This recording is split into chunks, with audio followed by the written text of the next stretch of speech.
Vamos lá, Evangelho de Jesus, segundo Mateus, no capítulo 20, diz assim: Pois o reino dos céus é como um proprietário que saiu de manhã cedo para contratar trabalhadores para a sua vinha. Ele combinou pagar-lhes 1 denário pelo dia e mandou-os para a sua vinha. Por volta das 9 horas da manhã, saiu e viu outros que estavam desocupados na praça e lhes disse: Vão também trabalhar na vinha e eu lhes pagarei o que for justo. E eles foram. Saiu outra vez por volta do meio-dia e das 3 da tarde e fez a mesma coisa. Ou seja, para cada grupo ele deve ter dito: Vão trabalhar na minha vinha e eu lhes pagarei o que for justo. Verso 6, saindo por volta das 5 horas da tarde, encontrou ainda outros que estavam desocupados e lhes perguntou: Por que vocês estiveram aqui desocupados o dia todo? Porque ninguém nos contratou, responderam eles. E ele lhes disse: Vão também trabalhar na minha vinha. Ao cair da tarde, o dono da vinha disse ao seu administrador: Chame os trabalhadores e pague-lhes o salário, começando como os últimos contratados e terminando nos primeiros. Vieram os trabalhadores contratados por volta das 5 horas da tarde, e cada um recebeu 1 denário. Essa é uma unidade monetária que corresponde no pensamento romano, né, na métrica financeira dos romanos, a um dia de salário. Então eles chegaram para trabalhar às 5 horas da tarde e trabalharam apenas 1 hora. E cada um recebeu 1 denário. Quando vieram os que tinham sido contratados primeiro, esperavam receber mais. Mas cada um também recebeu 1 denário. Quando o receberam, começaram a se queixar do proprietário da vinha, dizendo-lhe: Estes homens, contratados por último, trabalharam apenas 1 hora.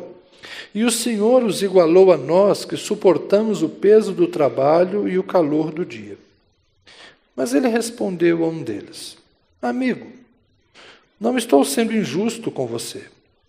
Você não concordou em trabalhar por 1 denário? Receba o que é seu e vá. Eu quero dar ao que foi contratado por último o mesmo que lhe dei. Não tenho o direito de fazer o que eu quero com o meu dinheiro? Ou você está com inveja porque sou generoso? Assim, os últimos serão os primeiros, e os primeiros serão os últimos. Amém?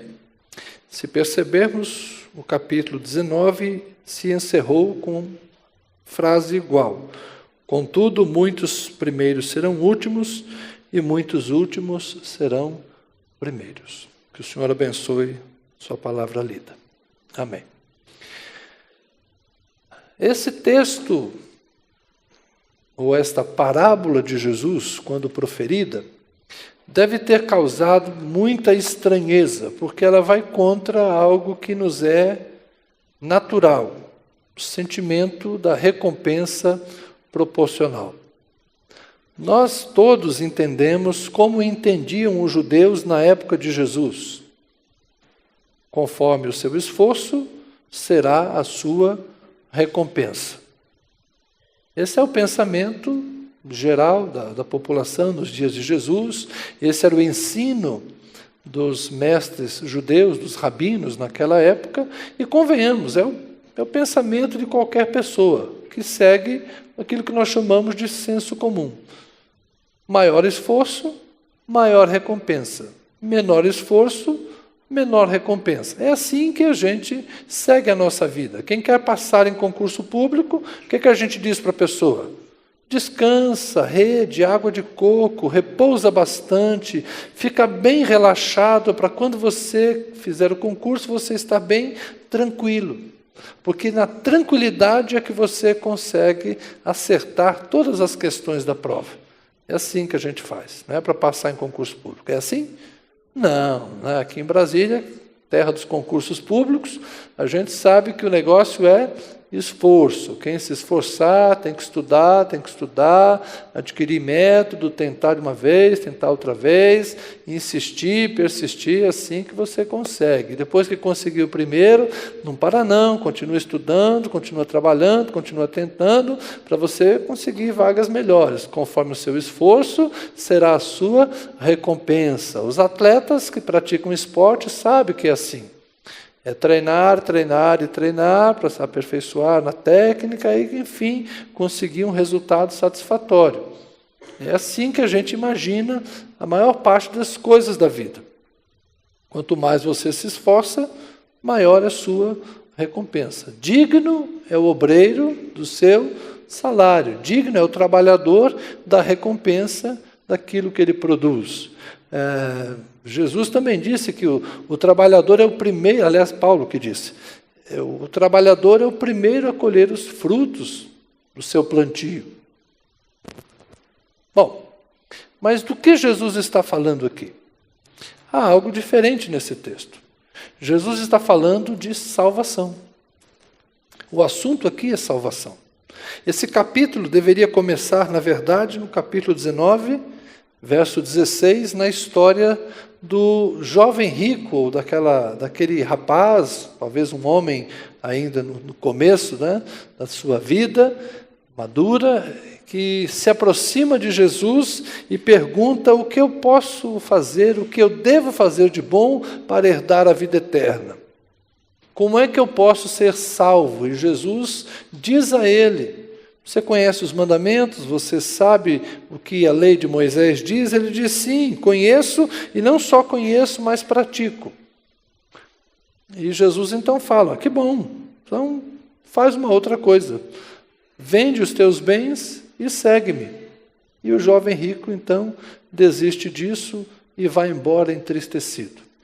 Diante disso, Jesus profere aquele conhecido provérbio: é mais fácil passar um camelo pelo buraco de uma agulha do que um rico entrar nos céus. E aí os discípulos de Jesus perguntam: se é assim, Senhor, neste caso, quem pode então ser salvo?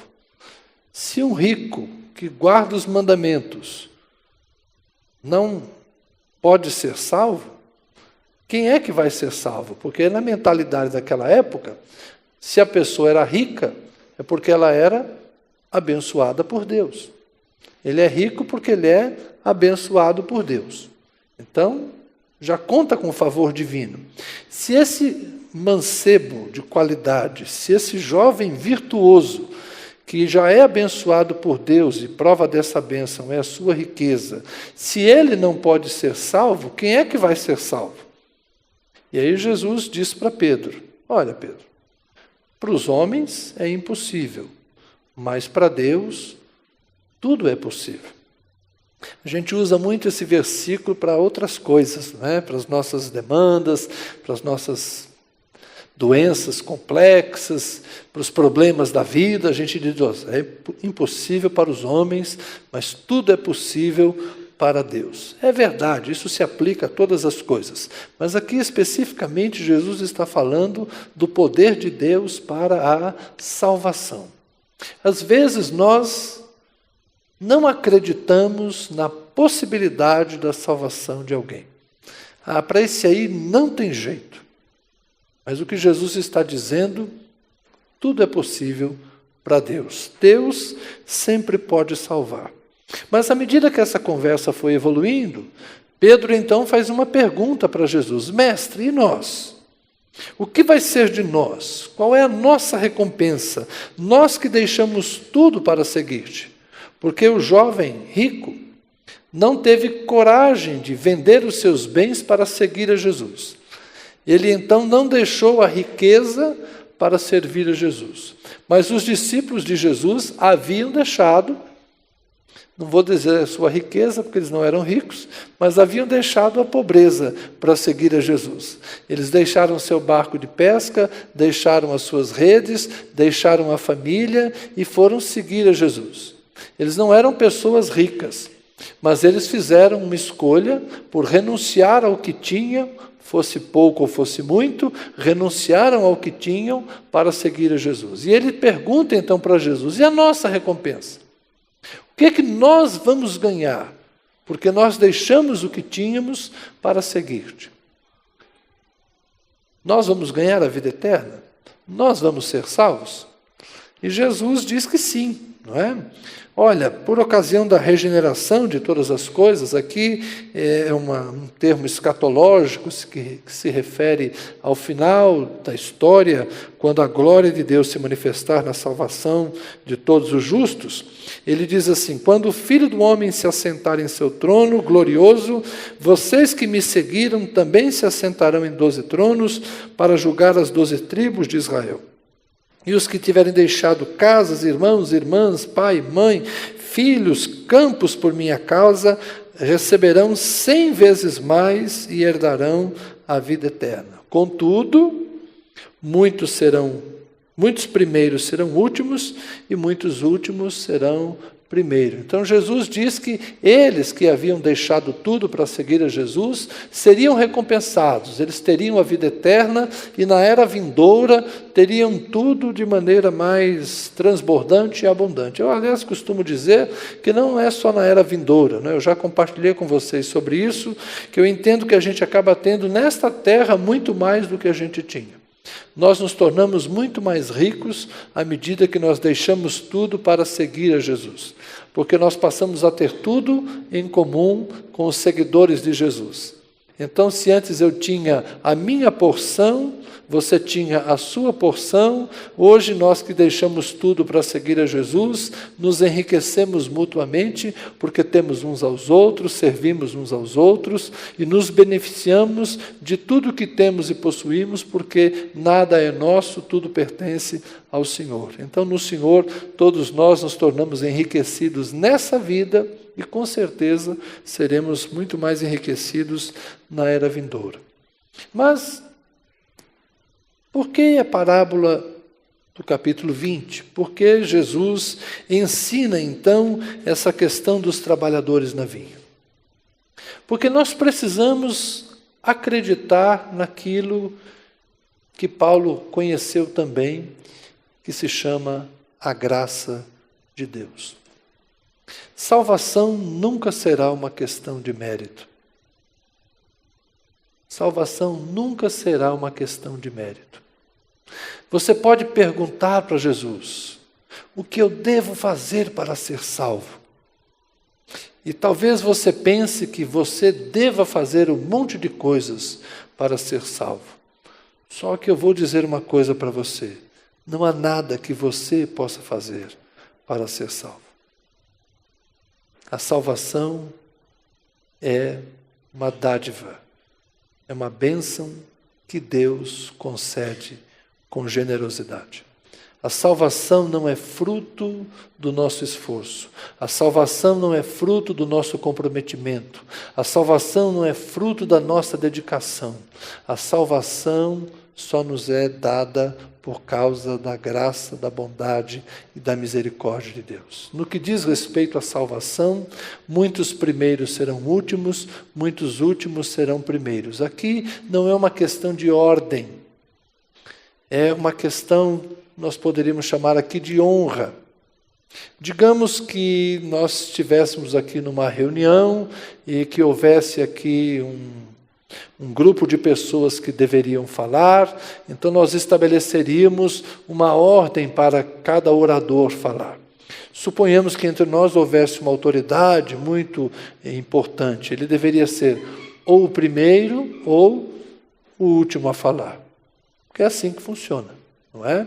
Se nós fôssemos tirar uma foto, aquela pessoa que é mais importante, onde ela seria colocada na foto? Ela seria colocada no meio. De vez em quando tem gente que quer tirar foto comigo, não é? E às vezes vem o casal: podemos tirar uma foto? Aí eles querem me colocar no meio. Eu falo: não, eu não separo o que Deus uniu. Né? Brinca um pouquinho com isso, né? Mas algumas pessoas vão tirar foto com uma autoridade. Como é que eles fazem? A autoridade fica no meio e todo mundo fica dos lados. Por quê? Porque esse aqui é o primeiro, ele tem que aparecer em destaque. Então ele está no centro da foto. Aquelas fotos de família com a matriarca, Onde é que está sentada a vovó, que é mãe de todo mundo, né? A matriarca da família? Ela está no meio. E quem fica mais perto? Os filhos e os netos vão indo para o canto. E os agregados? Aqueles cunhados chatos, fica lá atrás, se possível agachado, né? Vocês estão entendendo a lógica? O que é primeiro, o que é último? Entenderam? Primeiro e último é isso. Não é quem chegou primeiro e quem chegou por último. Não é quem estava antes e quem veio depois. Não. É quem é mais importante e quem é menos importante. Ficou claro? Todos entenderam? Então, o que Jesus está falando aqui? Muitos que se acham importantes na salvação serão menos importantes. Exemplos. Em dado momento, Jesus disse assim: uma criança no reino dos céus é maior que João Batista. João Batista é o mais importante dos profetas, mas no reino dos céus, uma criança é maior que João. O que Jesus está dizendo? Da importância no reino. As crianças serão mais importantes que os profetas da antiga aliança. Jesus inverte a ordem das coisas. Quem é importante no reino dos céus? Os humildes e pequeninos, dos tais é o reino dos céus. A quem pertence a terra? Aos mansos. Quem serão os filhos de Deus? Os pacificadores. Ouvimos esta manhã a leitura das bem-aventuranças. É uma ordem inversa. Aqueles que a gente acha que são importantes, no processo de salvação, no processo de redenção, no processo de restauração de todas as coisas, Deus tem uma lógica que às vezes é contraditória àquilo que a gente tem por expectativa. E essa parábola, ela ilustra muito bem isso, porque ela vai de encontro a essa lógica do mérito.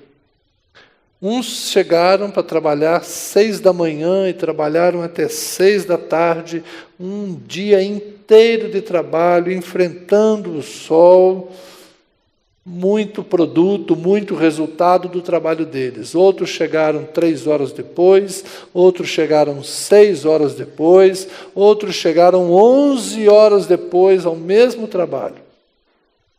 E no final, a recompensa na parábola é o pagamento em dinheiro, todos recebem o mesmo valor.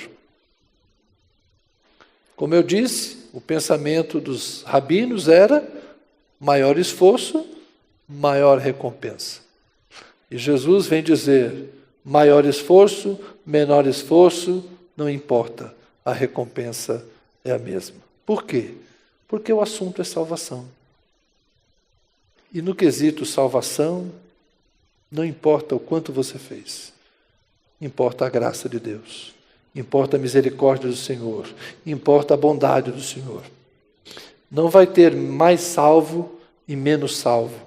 Não vai ter céu A, céu B, céu C. Alguns filósofos criaram 7 céus, outros criaram 19 céus. Há muitas mitologias naquela época e cada um imaginava o número que quisesse, não é? Mas o que Jesus aponta aqui é que a salvação será surpreendentemente generosa. Por que eu estou falando estas coisas? Para desestimular você de fazer o bem? Para desestimular você do esforço, para que você então pense assim, se tanto faz, eu vou fazer menos. Foi essa a intenção de Jesus? O que Jesus quis dizer às pessoas é, não se preocupa não, cara. Trabalha muito não precisa ser muito santo não tem que ser muito dedicado, pega leve, porque no final Deus vai salvar todo mundo e o céu vai ser igual para todas as pessoas. Não nos pode dar a impressão de desestímulo? É esse o pensamento que as pessoas têm. E por isso na nossa religiosidade, nós vivemos constantemente sendo pressionados. Porque se a gente disser para as pessoas o que Jesus disse, olha, tem gente que chega para trabalhar às 6 da manhã, tem gente que chega para trabalhar às 5 da tarde, e no final a recompensa é a mesma. Qual hora você quer vir para trabalhar? O que você diria? Eu quero chegar às 5 da tarde. Mas e se eu te disser que você está trabalhando para Deus? Que horas você quer chegar para trabalhar?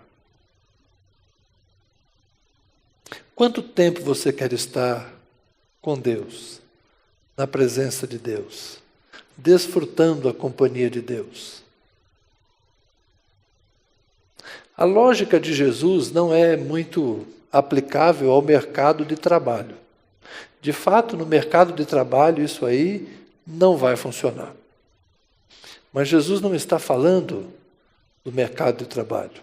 Ele está falando da relação com Ele. Ele está respondendo para Pedro o que ele e os discípulos receberiam de recompensa. Se a pergunta fosse outra, você gostaria de ser quem você é e viver a vida cristã que você vive? Ou você gostaria de trocar de lugar com Pedro? Você gostaria de ser aquele pescador que estava na praia quando ele pediu o barco emprestado?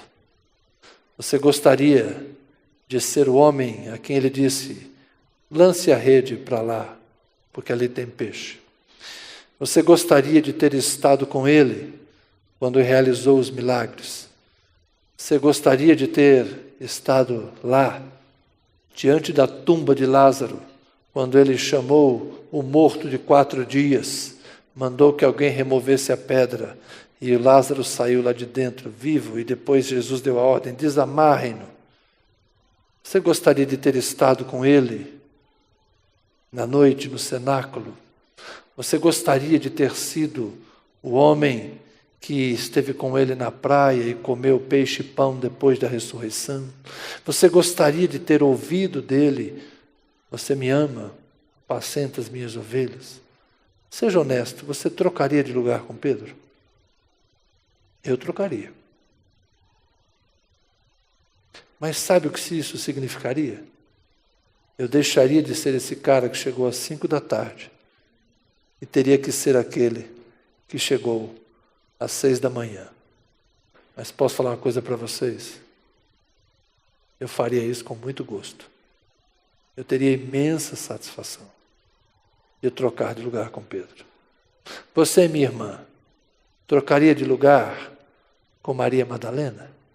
Ou com Maria, irmã de Lázaro, que estava aos pés do Senhor, lá em Betânia? Você gostaria de ser uma daquelas que estavam ao pé da cruz? Ou talvez uma daquelas que foram lá ao jardim para perfumar o corpo de Jesus? Você gostaria de ser uma daquelas irmãs que viram Jesus ressurreto e correram para dizer para os discípulos o que o anjo lhes falara, que Jesus estava vivo? Você gostaria de ser uma daquelas mulheres que estavam lá no cenáculo e foram cheias do Espírito Santo no primeiro momento e tomadas pelo poder de Deus, falavam as maravilhas dos céus em línguas estranhas e comunicaram as riquezas do Evangelho da Graça em Jerusalém e dali foram pelo mundo servindo o Senhor? Você trocaria de lugar com Maria de Magdala ou até mesmo com Maria, irmã de Lázaro, Maria de Betânia? Eu tenho certeza que qualquer de vocês gostaria de ser aquela que agarrou os pés de Jesus. E ele falou: me solta, mulher, ainda não subi para o Pai. Mas isso faria de você uma trabalhadora das 6 da manhã. E não alguém que chegou às 5 da tarde. No fundo, é bom negócio chegar cedo. Porque quando o assunto é graça, quando o assunto é a graça de Deus e quando o assunto é a salvação, é uma bênção poder trabalhar desde cedo. E é uma bênção receber a recompensa no fim do dia, seja ela igual ou diferente dos outros. Alguns de nós conheceram a Jesus na infância. Alguns de nós conheceram a Jesus na primeira idade. E crescemos no Evangelho, crescemos servindo a Deus. Outros se converteram na velhice, não importa. A salvação é a mesma. A recompensa será a mesma. Mas pense como é um privilégio poder servir a Deus desde as primeiras horas da manhã. Mas isso não faz de nós melhores que os outros. E é por isso que alguns primeiros serão últimos e alguns últimos serão primeiros. Nem sempre a lógica de quem começou cedo vai ser mais bem-sucedido ou melhor aproveitado. Não tem uma regra absoluta para isso. Mas eu gostaria que você entendesse que a sua salvação depende apenas da graça de Deus, da bondade de Deus, da misericórdia de Deus, da generosidade de Deus. E a boa notícia é que a salvação do seu parente, a salvação do seu vizinho, a salvação daquela carga torta por quem você ora o tempo todo, também só depende da graça, da bondade, da misericórdia de Deus. Aquela salvação no leito do hospital, daquela casca grossa, gente ruim, que o povo não sabe se ora, Deus salva e leva. Né? Pode salvar, Senhor, mas salva e leva. Traz de volta não, Senhor. Está muito bom sem Ele. Pode salvar e pode levar. Mas vale a pena orar assim. Porque Deus pode salvar. Deus pode salvar. Para Deus tem jeito. Às vezes a gente não acredita, mas tem jeito. Tem jeito. Para os homens é impossível, mas para Deus é possível. É no fim da vida, depois de ter feito tanta coisa errada, mas não deixa de anunciar, não deixa de pregar, não deixa de proclamar, não deixa de oferecer a oportunidade para que aquela pessoa se arrependa, reconsidere e busque do Senhor a graça e a misericórdia. A história começou como um jovem rico, que era virtuoso, mas Jesus pediu algo que ele não estava disposto a fazer. A história seguiu com os discípulos que haviam deixado tudo para seguir a Jesus. E vem uma parábola dizendo que a vida vai trazer muitas variações.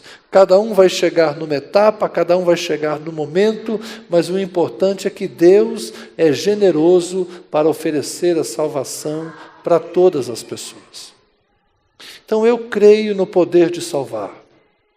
E é por isso que a gente nunca deve desprezar quem quer que seja quando o assunto é anunciar as boas novas. E eu gostaria também de falar a você que muitas vezes se sente inseguro quanto à sua salvação.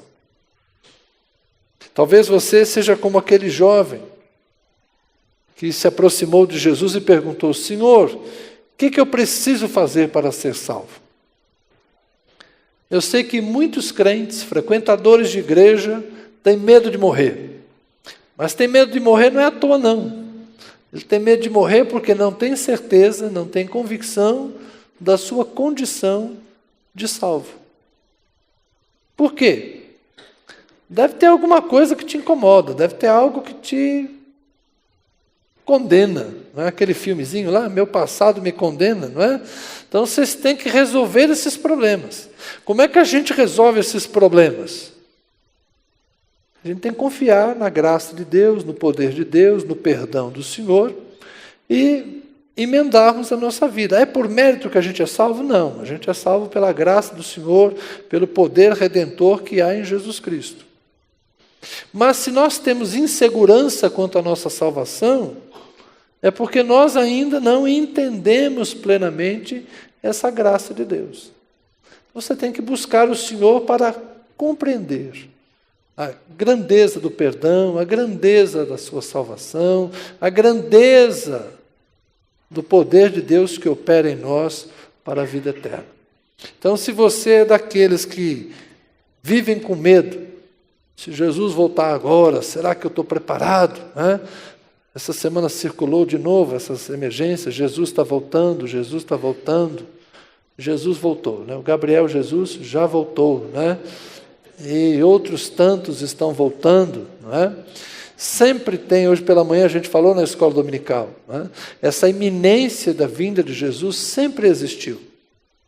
A igreja sempre esteve alarmada, imaginando a volta de Jesus para os próximos dias. Sempre foi assim.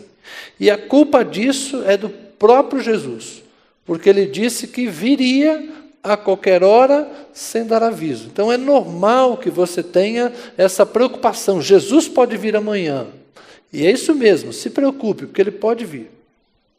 Mas a questão é que você pode esperar isso com paz no coração. Você pode esperar isso com tranquilidade, sabendo que você é salvo. E não ter nisso uma ameaça e um terror gospel, né? Mas ter paz, ter tranquilidade, sabendo que se Jesus voltar, você está preparado. Se você viver, você é dele. Se você morrer, você é dele. Se ele ficar no céu intercedendo por nós, nós estamos aqui servindo a ele. Se ele vier nos buscar, nós vamos para o céu morar com ele. Quer vivamos, quer morramos, quer fiquemos, quer subamos, nós somos dele, está tudo certo. Isso é o importante para nós. E quanto a isso, não é mérito. Quanto a isso, é graça de Deus. Para você e para todas as pessoas que estão nesse mundo. Então, descanse no Senhor. Confie no Senhor, espere no Senhor, busque no Senhor. E se você acha que é um desestímulo essa parábola, porque a salvação não depende de nós, eu volto a dizer, para mim, ela continua sendo suficientemente motivadora, porque eu prefiro ser encontrado trabalhando. O importante é que quando chegou a hora, todos estavam no campo trabalhando. Quem recebeu o salário? Quem estava lá trabalhando. Que hora chegou? Não faz diferença. O importante é que estava lá trabalhando. E é lá que eu quero ser encontrado pelo Senhor. Que Ele não me encontre em casa, na rede, bebendo água de coco, mas que Ele me encontre trabalhando na sua vinha. Uns muito, outros pouco, mas todos nós lá. Amém? Vamos orar?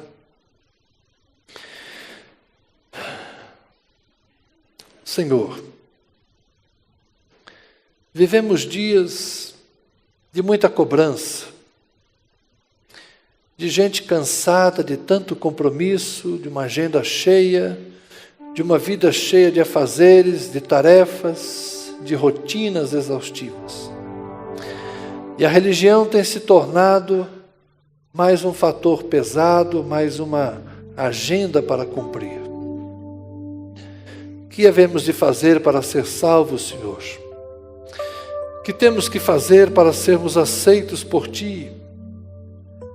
O que o Senhor quer de nós? Ah, Senhor, se estas coisas fossem fáceis de responder, se houvesse uma fórmula única que pudesse ser aplicada a todos os seres humanos. Mas parece que cada um de nós tem uma história, cada um de nós tem uma vida, cada um de nós tem uma particularidade. Uns de nós somos pescadores, outros somos coletores, outros talvez sejamos homens, mulheres que estão no campo, gente enferma, gente debilitada, há os Zaqueus da vida, há os Nicodemos da vida, gente instruída, gente sem instrução, mas todos estão fazendo a mesma pergunta, Senhor: o que haveremos de fazer para sermos salvos? E a cada um de nós, o Senhor convida para irmos a Ti. que nós nos aproximemos de Ti, Senhor. Não apenas pelos caminhos da religiosidade, não pelos caminhos que os homens construíram, mas pelo caminho simples do Evangelho, da graça mediante a fé, do Evangelho que nos convida a uma vida de comunhão contigo, nos convida ao exercício de uma fé cheia de esperança, de amor, de solidariedade, de uma fé que se expressa na simplicidade, de uma fé que pratica a mansidão e a misericórdia, de uma fé que não chama para a guerra, mas chama para a paz, não chama para o conflito, mas chama para a reconciliação. Senhor, que nós aprendamos o caminho de Jesus, o caminho dos que são mansos e humildes de coração, dos que são pacíficos e pacificadores, dos que têm esperança, mesmo nos dias difíceis de tribulação. Ó Deus, que nós aprendamos a receber com gratidão aquilo que o Senhor nos oferece. Não julgarmos uns aos outros, não medirmos uns aos outros, não censurarmos ou criticarmos a Tua graça, porque ela nos alcançou. E se a Tua graça quiser alcançar a outros, melhor será. Que assim seja, Senhor, feita a Tua vontade, tanto na terra como no céu. Que a graça que me salvou os meus irmãos que estão aqui, possa alcançar muitos outros que precisam conhecer esse Evangelho que restaura, liberta, transforma, salva o pecador. Ajuda-nos, ó Deus, não só a crer, mas a servir para que esse Evangelho se propague entre todos. Amém e amém. Graças a Deus.